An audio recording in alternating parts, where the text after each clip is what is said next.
Welcome to Prime Testimony Channel. Situations have changed, and the people that are being born into this world and the level of exposure that they are gaining or they have is totally different. So at first you may hide certain things from a child or a youth, but these days they are asking questions, whether it's about religion, whether it's about education, whether it's about household chores, whether it's about anything, any aspect of life. The child, especially the youth, would want you to explain to him or her why this should be done and why this should not be done. In times past, we were giving orders, and as African children, we did not have the power to question our parents why they were saying that. But you agree with me that it is usually helpful if you explain the reason behind certain instructions or the reasons why certain things are done. For example, as a minister of God, there's the church members that are contributing to the development of the church. Much as you are taking the resources from them, the youth of these days would want you to account to them or to account to the congregation for them to know what those monies that were accounted for. In times past, you need not ask. In actual fact, trying to ask was seen as something strange or something sinful. But these days, whatever monies that you collect from people, they expect that you come back to explain how the money was used. And this has brought a lot of misunderstanding in many churches and even in some establishments. In various organizations, people contribute money for welfare. And it is prudent that from time to time, the people or the person or the committee that is contributing or collecting those monies comes back to come and account to the group how the monies were used. Because the group will scrutinize to find out whether the monies were used for the purposes for which all of them have agreed and documented as norms governing their activity.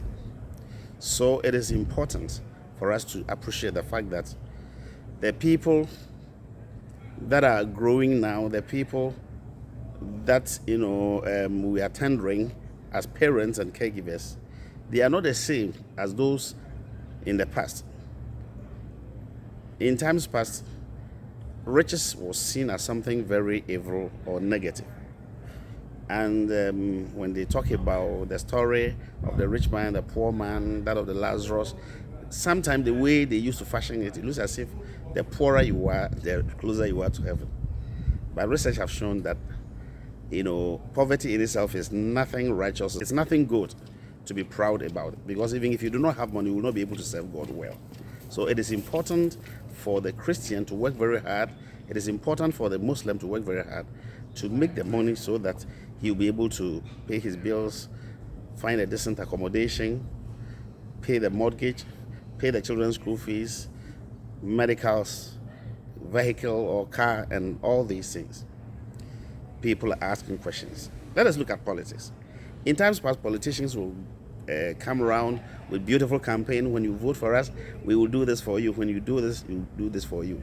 So many things were done. And after they've been voted to power, it becomes something different. So the youth of these days are asking questions that in your last elections, you came and promised us you will do this, you will do this, but we're not seeing anything. So remember, if you're a politician, they will ask you questions. The people that you were able to deceive in times past, they are not the same people. In my country, Ghana, there is what we call free SHS, where a lot of people are given opportunity to go to school. And remember that the more people get educated, the more you cannot, deceive them. People have been concerned about what is going on in neighboring Burkina Faso, Mali, and of late Niger. There were certain agreements that were signed between France and these French nations. People in times past, maybe they did not ask a lot of questions. But the present generation, they are asking questions. Was this the best deal that our countries are receiving? The uranium that is being, mined, the prices that are being sold, the politicians that are leading us, Why are they making, riches out of them, and then we are still remaining poor? The youth are asking questions. So if you're a pastor, if you're a politician, if you are, a teacher, whoever you are, remember that the youth are growing and they are asking questions. Many, many, many years back, I think I was attending a particular church. I think it was when I was with the Catholic Church.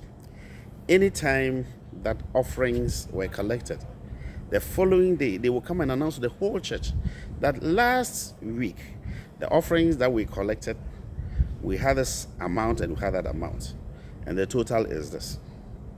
I'm wondering how many religious bodies are doing the same, that when they collect resources or money, they come and account to the church. Accounting to the church is not only just mentioning the amount you receive, but maybe once in a year or so, going into details how the resources were utilized. And these are some of the things that when the young people ask, they say they are challenging God. God is a God of accountability. So I personally do not see anything wrong when the younger generation are demanding accountability of monies collected. The reason why they are now wild and they are now looking into things is that some fake preachers have deceived them, taken their money and then use it for themselves. Even church properties that they used contributions of the church members to acquire, some registered in the name of their children, their spouses, and even their grandchildren. And these are the reasons why people's eyes are open and they are asking questions. What did you use the monies we gave you for? It is important for us to be accountable if we call ourselves children of God by accounting for whatever monies that we collected so that people have faith in us. Some NGOs in times past also did that. While some were doing genuine work, others will also collect the money and then use it for themselves. People are asking questions. So you have to know that these days you may not be able to collect people's money or resources and go scot-free. So remember to account for whatever monies that you collected, whatever resources that you collected, because the people of yesteryears are different from people of today. They are knowledgeable, they are bold, they believe in accountability. So remember, people are asking questions. In times past, you may be a father, you may not even bother to take your child to school or take good care of the child and then, spend the money elsewhere. Remember, the children are also asking questions. So remember that every aspect of you, whether it being your children, whether being the subordinates you are working with, whether being your superiors you are working with, whether your classmate, whoever you are interacting with or working with, they are asking questions. So when resources are given into your hands or entrusted into your hands, take good care of it because they will ask you questions. My name is Ato Brentian. Please subscribe to Prime Testimony Channel. See you.